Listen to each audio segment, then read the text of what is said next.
Dear students, இப்போ நம்ம காற்று பாடத்தில் நைட்ரஜன், ஆக்சிஜன் இதெல்லாம் பார்த்தோம். கார்பன் டை ஆக்சைடை பற்றி எல்லாமே நம்ம தெளிவாக பார்த்தோம். இந்த வீடியோவில் நம்ம பார்க்க போகிறது என்ன அப்படின்னா கார்பன் டை ஆக்சைடோட பயன்கள். கார்பன் டை ஆக்சைடோட பயன்கள் வந்து நம்ம தெளிவாக புக்லேயே இருக்கிறனால நம்ம கொஞ்சம் ஃபாஸ்ட்டாகவே போயிடலாம். ஏன்னா அடுத்து கொஞ்சம் நிறைய மேட்டர் இருக்கிறதுனால.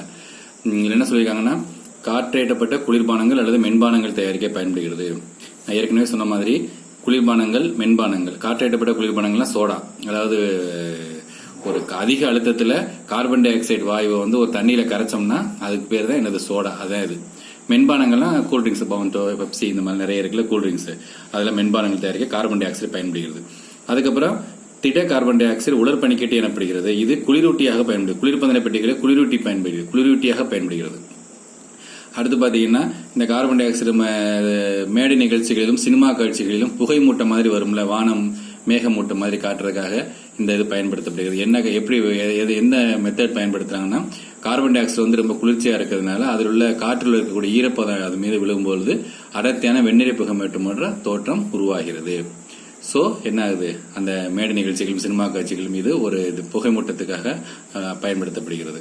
அடுத்து பாத்தீங்கன்னா, ஏற்கனவே சொல்லியிருக்கோம், கார்பன் டை ஆக்சைடு வந்து எரிதலுக்கு துணை புரியாது அப்படிங்கறதுனால இது எதில் பயன்படுகிறது, தீயணைப்பான்களில் திட கார்பன் டை ஆக்சைடு பயன்படுகிறது. பவுடர் மாதிரி இருக்கும், தீயணைப்பான்களில் பயன்படுகிறது. அடுத்து சால்வே முறையில் சோடியம் பைகார்பனேட் தயாரிக்க பயன்படுகிறது. யூரியா போன்ற உரங்கள் தயாரிக்க அமோனியாவுடன் சேர்த்து பயன்படுகிறது. சரிங்களா? சால்வே முறையில் சோடியம் பைகார்பனேட் தயாரிக்கிறதுக்கும் உரங்கள் தயாரிப்பிலையும் பயன்படுகிறது. அடுத்து வந்து முக்கியமா சொல்றாங்க, பதப்படுத்துறதுக்கு, உணவு தானியங்கள், பழங்கள் போன்ற பதப்படுத்துறதுக்கு பயன்படுத்துறாங்க. பொதுவாக அந்த மாதிரி பதப்படுத்துற இந்த பாக்கெட் ஐட்டங்கள் எல்லாமே காற்று அடிச்சிருப்பாங்க பாத்தீங்களா, அதுல வந்து இந்த சயின்ஸ் தான் பதப்படுத்துறதுக்கான. அந்த காற்று இருக்கும் பொழுது, அந்த வாயுக்கள் இருக்கும் பொழுது என்ன ஆகுது, அந்த உணவுப் பொருள் கெட்டு போகாம ரொம்ப நாளைக்கு இருக்கும். அதுக்கு தான் மேட்ரு மெயினா. அப்புறம் இங்க திண்ம கார்பன் டை உலர்பனிக்கட்டியோட படம் கொடுத்திருக்காங்க. இந்த சோடா நீர் அப்படிங்கிறது என்னங்கிறது கொடுத்திருக்காங்க. அதுக்கடுத்து நம்ம முக்கியமா பார்க்க போறது என்ன அப்படின்னா, பசுமை இல்ல விளைவு மற்றும் உலக வெப்பமயமாதல். அந்த டாபிக் வந்து இப்ப டிஸ்கஸ் பண்ண போறோம். பசுமை இல்ல விளைவு மற்றும் உலக வெப்பமயமாதல் அப்படிங்கிறது என்ன அப்படின்னா, நான் எனக்கு தெரிஞ்ச அளவுக்கு ஒரு சின்ன படம் போட்டிருக்கேன். அந்த படத்து மூலமா உங்களுக்கு சின்ன எக்ஸ்பிளைன் பண்றேன். இப்ப பாத்தீங்கன்னா, ஒரு படம் நீங்க கன்சிடர் பண்ணீங்க. இது பூமி, இது வளிமண்டலம். வளிமண்டலத்துல ஃபர்ஸ்ட் அடுக்கு வந்து என்ன இருக்குன்னா, பசுமை இல்ல வாயுக்கள் அப்படின்னு ஒரு அடுக்கு இருக்குன்னு வச்சுக்கோங்க. அதுக்கப்புறம் அடுத்து வந்து ஓசோன் படலம். அது நமக்கு இல்ல, இருந்தாலும் நீங்க தெரிஞ்சுங்க. ஓசோன் படலம், இது பூமி. அதுக்கப்புறம் பசுமை இல்ல வாயுக்கள் அப்படிங்கிற ஒரு லேயர். அதுக்கப்புறம் ஓசோன் படலம் அப்படிங்கிற லேயர். பூமியை பாதுகாத்துக்கிட்டு இருக்கு. ஒரு போர்வை மாதிரி நம்ம பூமிக்கு மேல இருக்கக்கூடியது படலம் அப்படின்னு சொல்லுவோம். இங்க சூரியன்ல இருந்து என்ன ஆகும், நம்ம முதல்ல நிறைய கதிர்கள் வரும். அகச்சிவப்பு, புற ஊதா கதிர்கள் இதெல்லாம் இருக்குல்ல. புற ஊதா கதிர்களை வந்து எப்பவுமே ஓசோன் படலம் வந்து ஃபில்டர் பண்ணிடும். புற ஊதா கதிர்கள் வந்து நம்ம ரொம்ப உடம்பு கெடுதி. அந்த புற ஊதா கதிர்கள் வந்து ஓசோன் படலம் உள்ள விடாது, அங்கேயே ஃபில்டர் பண்ணி அனுப்பிடும், வெளியே அனுப்பிடும். அதுல இருந்து வரக்கூடிய மற்றபடி அகச்சிவப்பு கதிர்கள், சூரியன் வெப்பம், இதெல்லாம் வந்து எங்க ஆகும், பூமியில வந்து படும். பூமிக்கு வந்து சூரியனோட வெப்பம் வந்து பூமிக்கு வருது. இந்த பூமியில வெப்பம் வந்து பூமியில் இருக்கக்கூடிய வெப்பங்கள் தொடர்ச்சியா தொடர்வினையாக நிகழ்றதுனால என்ன ஆகும்னா, பூமியில இருந்து ஒரு ஸ்டேஜ்ல வெப்பமானது பிரதிபலிக்கப்பட்டு மேல போகும். வெப்பமானது பிரதிபலிக்கப்பட்டு மேல போகும்பொழுது இந்த பசுமை இல்ல வாயுக்கள் இருக்கு பாத்தீங்களா, இங்க ஒரு வாயு படலம் இருக்கு. இந்த பசுமை இல்ல வாயுக்கள் என்ன அப்படின்னு பாத்தீங்கன்னா, இந்த கீழே எழுதிருக்கேன் பாருங்க, carbon di oxide, nitrous oxide, methane, chlorofluoro carbon. இந்த நாலு பேருக்கு, இந்த 4 இதுக்கும் பேர் தான் என்னது, பசுமை இல்ல வாயுக்கள்னு பேரு. Carbon di oxide, nitrous oxide, methane, chlorofluoro carbon. Okay. இந்த பசுமை இல்ல வாயுக்கள் என்ன பண்ணும்னா, இந்த இங்க பூமியில இருந்து பிரதிபலிக்கக்கூடிய வெப்பத்தை அகச்சிவப்பு கதிர்கள் இருக்கு பத்தியா, அந்த அகச்சிவப்பு கதிர்களை உறிஞ்சி மறுபடியும் என்ன ஒண்ணு, மறுபடியும் அதை என்ன ஒண்ணு அப்படியே பூமி மேலேயே பிரதிபலிக்கும். துப்புன்னு சொல்லணும்னு வச்சுக்கோமே, அப்படியே வாங்கி மறுபடியும் பூமிக்கு மேலே துப்பி விட்டுரும், பிரதிபலிக்கும். சரிங்களா? அப்ப என்ன ஆகும், இந்த பூமி வந்து ஒரு வெப்பமான சூழ்நிலையில இருக்கும். ஏன்னா வெப்பம் தான் நம்மளுக்கு தாவரங்கள், விலங்குகள், நம்ம உயிர் வாழ்றதுக்கு எல்லாத்துக்குமே அவசியம். சோ இந்த நிகழ்வு வந்து நடந்துகிட்டு இருக்கும். இந்த பசுமை இல்ல வாயுக்கள் இந்த உறிஞ்சக்கூடிய இந்த நிகழ்வுக்கு பேர் தான் என்ன அப்படின்னா, பசுமை இல்ல விளைவு அப்படின்னு சொல்லுவாங்க. கிரீன் ஹவுஸ் எஃபெக்ட் இங்கிலீஷ்ல சொல்லுவாங்க. அது கிரீன் ஹவுஸ் எஃபெக்ட் ஏன் அது பேர் வந்துச்சு அப்படிங்கிறது நீங்க அப்புறம் பெரிய கிளாஸ் போகும்போது பெரிய சாப்டர்ல நீங்க தெரிஞ்சுக்கலாம். இப்போதைக்கு நம்மளுக்கு பசுமை இல்ல விளைவுனா என்னங்கிறத தெரிஞ்சுக்குங்க. சரிங்களா? இது ஒரு திருப்பி பாத்தீங்கன்னா உங்களுக்கு புரிஞ்சிடும்.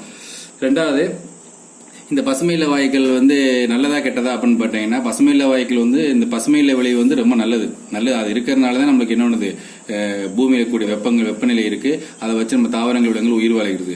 ஆனால் ஒரு ஸ்டேஜ்ல இந்த பசுமை இல்ல வாயுக்கள் இருக்கு பாத்தீங்களா, இந்த carbon di oxide, nitrous oxide, methane, chlorofluoro carbon அப்படிங்கிற அந்த பசுமை இல்ல வாயுக்கள் மனிதர்களுடைய செயல்பாட்டுகள்னால வளிமண்டலத்தில் அதிகமாகி இங்க பசுமை இல்ல வாயுக்கள் போர்வை அதிக நிறைய ஆகுது. இந்த பசுமை இல்ல வாயுக்கள் வந்து அடர்த்தி நிறைய, டென்சிட்டி நிறைய ஆகுறதுனால இந்த பூமியிலிருந்து பட்டு எதிரொலிச்சு வரக்கூடிய வாயுக்களை உறிஞ்சி பிரதிபலிக்க சொல்றோம்னா, அந்த வெப்பத்தோட அளவு அதிகரிக்குது. இது நார்மலா இருக்கிற வரையும் கடவுள் படைப்புல நார்மலா இருக்கிற வரையும் எந்த பிரச்சனையும் இல்லை. இதோட அளவுகள் அதிகரிக்கும் பொழுது இது எப்படி அதிகரிக்கிறது பின்னாடி பார்ப்போம். இதோட அளவுகள் அதிகரிக்கும் பொழுது இது உறிஞ்சி துப்பக்கூடிய அந்த வாயுக்கள் அந்த வெப்பநிலையும் என்ன ஆகுது, பூமியில படுறதுனால பூமியோட வெப்பநிலை அதிகமாக உயர்கிறது. பூமியோட வெப்பநிலை உயர்கிறது. இதுதான் பசுமை இலை விளைவு. இதுதான் புவி வெப்பமயமாதல் அப்படிங்கிறது நம்ம சொல்றோம். உலகம் வெப்பமயமாதல், குளோபல் வார்மிங் அப்படின்னு ஒரு ஆங்கிலத்தில் சொல்லுவாங்க.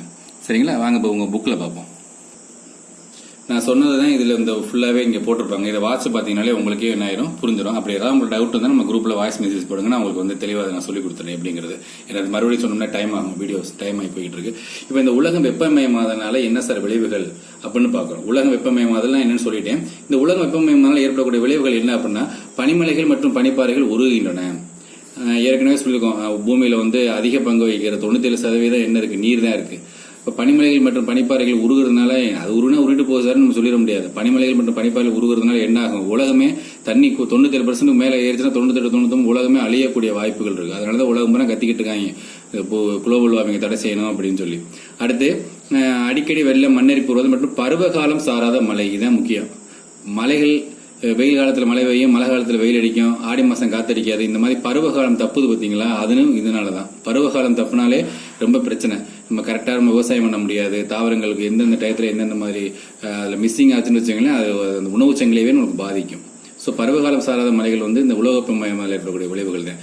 அடுத்து உயிரியல் பல்வகைத்தன்மை இழப்பு காரணமாகிறது. உயிரியல் பல்வகைத்தன்மைனா கடலில் இருக்கக்கூடிய இந்த பவளப்பாறைகள் மற்றும் முக்கிய உயிரினங்கள்லாம் அழிகிறதுனால என்ன ஆகும்னா, அந்த உயிரி பல்வகைத்தன்மை, இந்த உலகம் எல்லா உயிர்களும் சமமா வாழ்ந்தாதான் அது சமச்சீரா இருக்கும். ஏதாவது ஒரு இடத்துல பிரேக் ஆச்சுன்னா அது எல்லாத்தையும் பாதிக்கும். அந்த மாதிரி இந்த பவளப்பாறைகள் மற்றும் முக்கிய உயிரினங்கள் அழிகிறதுனால அந்த உயிரி பல்வகைத்தன்மை இழப்புக்கு காரணமாகிறது. நீர் மற்றும் பூச்சிகள் ஒரு நோய்கள் பரவிடும். நிறைய மாதிரி நோய்கள், கண்ட நோய்கள், என்னென்ன நோய்கள் வரும்னு சொல்ல முடியாது ஹீட்னால. அந்த மாதிரி நோய்கள்லாம் பரவும் அப்படின்னு சொல்லியிருக்காங்க.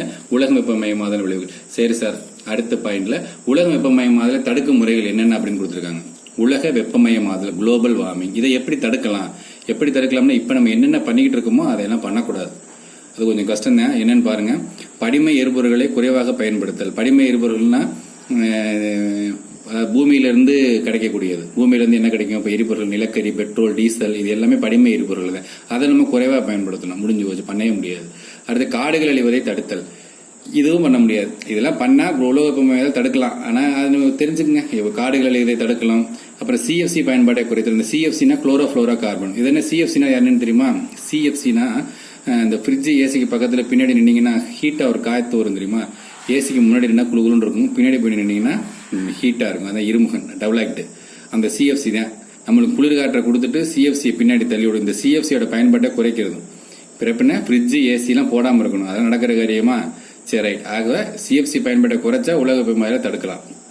அடுத்து நம்ம ஊர்ல நல்ல நிறைய மரங்கள்லாம் நடப்போம். நம்ம ஏரியா சூப்பரா இருக்கு, ஜில்லு இருக்கு. அதிக எண்ணிக்கையிலான மரங்களை நடுறோம். சரியா? அடுத்து பயன்பாட்டை குறைத்தல், மீண்டும் மீண்டும் பயன்படுத்தல் மற்றும் மறுசுழற்சி செய்தல் மூலமா என்ன பண்ணலாம், நம்ம உலக வெப்பமயமாதலை நாம் தடுக்கலாம். சோ நம்ம இந்த வீடியோல கார்பன் டை ஆக்சைடோட பயன்கள் பார்த்தோம். சோடா நீர் எப்படின்னா, சோடா நீர்னா என்னன்னு பார்த்தோம். பசுமை இல்ல விளைவு மற்றும் உலக வெப்பமயமாதல் அப்படின்னா என்னன்னு பார்த்தோம். ஒரு புக்ல கூட ஒரு அழகான படம் கொடுத்திருக்காங்க, அதை அவருக்கு பாருங்க, வாட்ச் பாருங்க, நான் சொல்றதெல்லாம் கேட்டு பாருங்க. அதுக்கப்புறம் உலக வெப்பமயமாதல் விளைவுகள் பார்த்தோம். அப்புறம் உலக வெப்பமயமாதலை தடுக்கக்கூடிய முறைகள் பார்த்தோம்.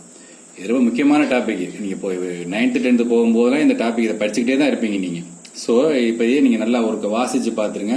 நல்லா வாட்ச் பார்த்து எனக்கு டவுட்னா எனக்கு வாய்ஸ் மெசேஜ் போடுங்க நம்ம குரூப்ல. ரெண்டாவது, இப்போ நம்ம அடுத்த டாபிக் என்ன பார்க்க போறோம் அப்படின்னா அமிலமலை. இதுவும் தான், இது நம்ம அடுத்த வீடியோல பார்ப்போம்.